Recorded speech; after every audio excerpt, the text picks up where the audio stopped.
Hello दोस्तों, नमस्कार। मैं सुरेंद्र कुमार मौर्य। उम्मीद है कि आप लोग अच्छे होंगे। आज का विषय यह है कि किसी भी देश को विकसित और शिक्षित हम कैसे मान सकते हैं। उसके किन आंकड़ों के आधार पर उसको विकसित और शिक्षित मान सकते हैं।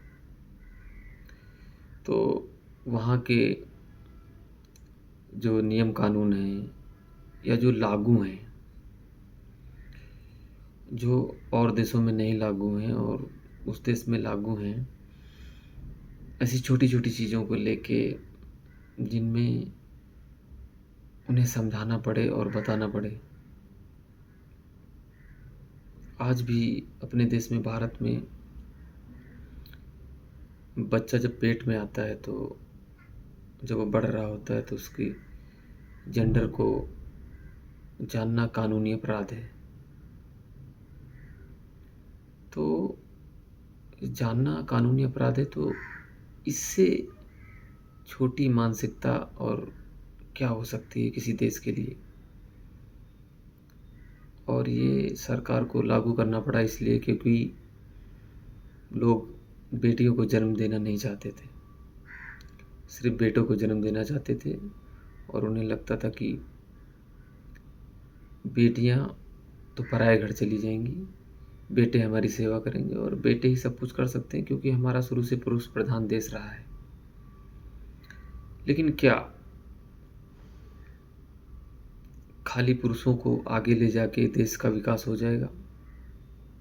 इसको तो हम एक इस तरीके से भी देख सकते हैं कि अ, केवल शहरों को विकसित करके, अच्छी रोडें बना के, अच्छा एजुकेशन वहाँ पे दे के, अच्छी यूनिवर्सिटी खोल के या स्कूल्स अच्छे बना के, जो भी प्राइवेट या सरकारी जो भी हैं करके हम शहरों को आगे बढ़ा सकते हैं।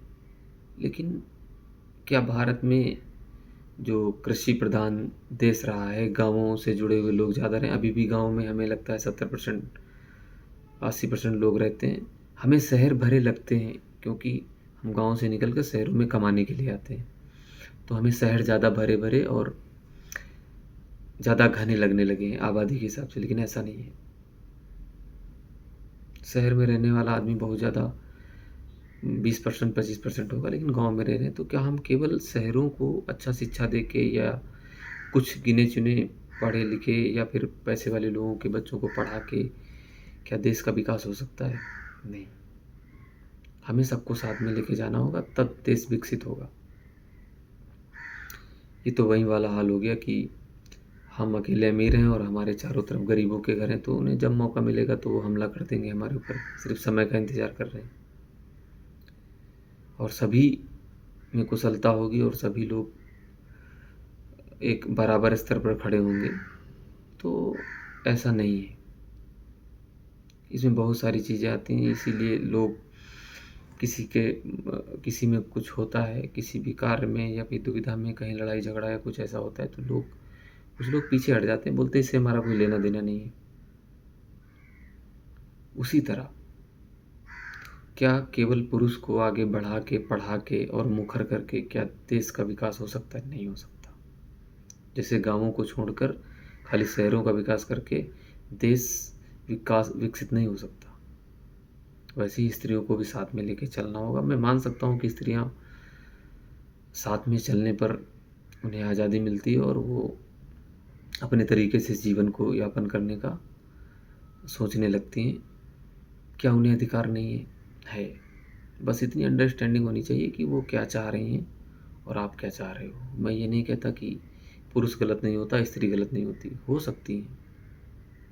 लेकिन क्या 100 में 10% गलत होने पर हम 90% लोगों को उन चीज़ों से अवगत ही ना कराएं या उन्हें हम वहाँ पे लेके ही ना जाएं जो उन्हें चाहिए रियल में, जो वो कर सकते हैं, बहुत अच्छा कर सकते हैं।